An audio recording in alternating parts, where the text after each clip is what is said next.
What's up guys, it's 6Man Sports, and in today's video, I'm going to be previewing the AL East for the upcoming 2022 MLB season, and this will be a 6-part series where I preview every single division for the 2022 MLB season. So make sure you subscribe and hit that notification bell so you won't miss out on all 6 parts, and let's get into it. So the first team is the Yankees, and obviously their biggest offseason move was the trade with the Twins, where they got Josh Donaldson and Isaiah Kiner-Falefa, and they sent the Twins Gio Urshela and Gary Sanchez. I mean, the trade did make the team better, like in terms of defense, and Josh Donaldson did have a good year with the Twins, and he's been good no matter how old he is. And IKF is really good at defense. He can play in multiple positions. He's a Gold Glover, and he also brings speed and base running to this team. But by making this trade, they basically lost out on Carlos Correa, and this trade could either backfire or it could help them, but I'll explain how they lost out on Carlos Correa. Because the Yankees had to take on Josh Donaldson's contract from the Twins, the Twins now had enough money to sign Carlos Correa, and that's what they did. They went out and signed Carlos Correa to a 3-year deal. The next offseason move, which is also another trade, was trading Luke Voit to the Padres for a low-A pitcher, and while there weren't many uses for Luke Voit on the Yankees because they signed Anthony Rizzo to a deal again, they probably could have got a better return for Luke Voit, who, if you don't remember, in 2020 led the whole entire league in home runs and had a great season. He just couldn't untap his potential with the Yankees because he just didn't get many at bats. So I think he'll be better for the Padres definitely than Eric Hosmer, but the Yankees definitely could have got a better return than a low-A pitcher. So after all this offseason, they also re-signed Anthony Rizzo, like I mentioned. Here's the lineup. So leading off, you have DJ LeMahieu, who can play second base, and he'll probably also be playing elsewhere like third base when Donaldson will DH on certain days. But LeMahieu will be around the field, and the thing with LeMahieu last year is he actually was going through an injury, which is one of the main reasons why he had a down year after having 2 great seasons to start off his tenure in New York. But that's why he had a really down season, and that's one of the reasons the Yankees didn't do as well, especially compared to expectations. Then second in the lineup, you have Aaron Judge. I mean, there were some rumors that they're going to sign him to a contract extension, but we'll see. He's 30 years old. I think he'll obviously still be good. It's Aaron Judge. He's going to crush and he's going to hit bombs.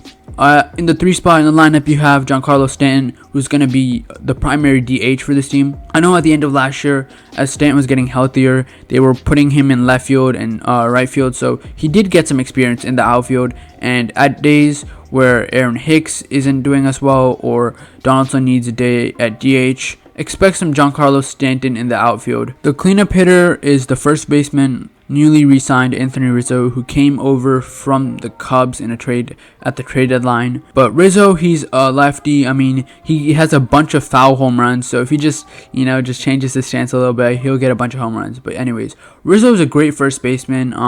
He still has it. It's kind of like Donaldson. They both have experience. They've gone in the playoffs, and I think he'll still be as good as he was for the Yankees when he was there. Speaking of Donaldson, he's going to be hitting 5th in this lineup at third base. I mean, his glove isn't as good, and he's not as mobile as he was on his MVP days with the Jays, but he's still a great ball player. And last year, 26 home runs with the Twins. That's some good stuff for a guy who is entering his 36-year-old season and is the oldest player in camp. At the 6th spot, I mean, when you have Joey Gallo in your 6th spot, you have a great lineup. I mean, Joey Gallo, he didn't do as well. He struck out a bunch with the Yankees, but I think he'll definitely improve this year. And he's a great defender, great fielder. So Joey Gallo is going to have a bounce back year for the Yankees, and I think he's going to be much better than we saw in a short part with the Yankees last year. And then hitting in the 7th spot, we have Isaiah Kiner-Falefa at shortstop, or IKF. I mean, he's not the best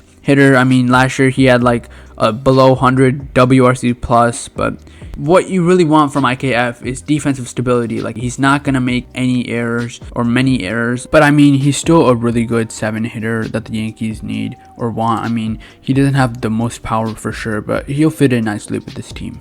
In the 8th spot in the lineup, we have center fielder Aaron Hicks. I mean, Aaron Hicks has been dealing with some injuries. We haven't really seen him at his best level at the MLB level for the Yankees in a couple seasons, so it really depends on how good he is this season. That'll really depend on his health and how far he progresses in terms of being the full Aaron Hicks we saw a couple years ago, contributing to those deep playoff runs for the Yankees. So Aaron Hicks, it just depends on if he has a bounce back season or not, but that's a if for sure.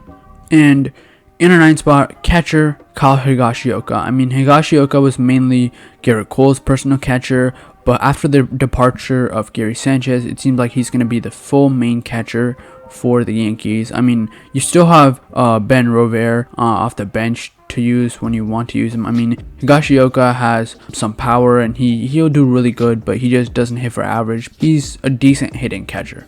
Alright, so that's it for the lineup. Now let's move on to the rotation, which I think is probably definitely one of the main weaknesses for the Yankees. I mean, you obviously got Garrett Cole, who still hasn't technically won a Cy Young, but he's been second for a couple seasons now. He's great. He's their ace. Garrett Cole obviously still amazing. And then you got Jordan Montgomery, who is decent for your number 2 starter, but ideally, if you're a playoff team that wants to make a deep push, I don't think Jordan Montgomery is the best option. I think they'll definitely make a trade with the A's for like Frankie Montas or Sean Mania. There's a bunch of options out there on the trade market, Luis Castillo. So yeah, the Yankees should definitely go shop for a second starter that'll be better than Jordan Montgomery. And then the 3rd spot in the rotation, you have Nestor Cortez Jr., who had a great season last year. Now it's just, can he build off that season and continue to stay great, or is that like a fluke type season? I think Nestor is going to be not as good as we saw him last year, but he'll still be a good pitcher. There's just a lot of ifs with this Yankees rotation, as you see in the 4th starter, Luis Severino, who came back for the Yankees and was used in some bullpen appearances last year. But Severino, man, it's been some tough years for him, dealing with a bunch of different injuries, different setbacks.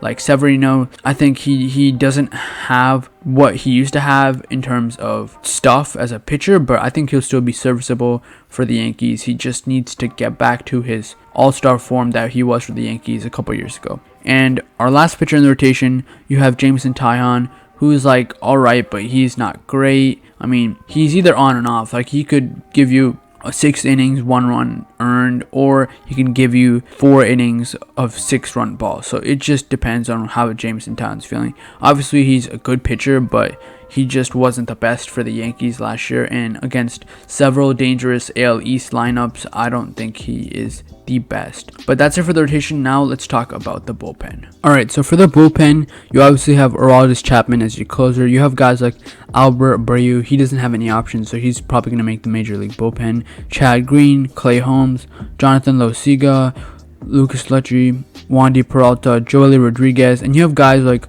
Luis Gil, Davy Garcia, who can get some bullpen appearances because they're probably going to be backups for rotational starters. So, I mean, they can probably get some action in the bullpen. But yeah, the bullpen is pretty good, but I mean, as long as they don't allow home runs, this bullpen is a good one. I mean, that's one thing you've seen Chad Green and Aroldis Chapman do time and time again. So if they're just stable in the later parts of the game, I mean, this bullpen can be good and it can help the Yankees. Alright, so to the part of the video you were waiting for. So this Yankees team, while they are good, they just have a bunch of ifs, whether that's with the bullpen, the starters, the lineup, the bench. They just have a bunch of different ifs for a bunch of different players, and I think in a very competitive AL East, this team will just not be able to stand their own, as well as the whole vaccine issue. I mean, vaccinated players can now play in New York because of the whole Kyrie Irving situation, but they still probably won't be able to play in Toronto, so that's going to be bad for some players on New York, as I've heard. So this team is good, but they won't be good enough to make the playoffs, and I think they're going to finish 4th in the AL East. Thank you guys for watching this video. Please subscribe and like, and tell me in the comment section down below which team or division you want me to preview next, and hope you guys have a great day. Bye and thank you.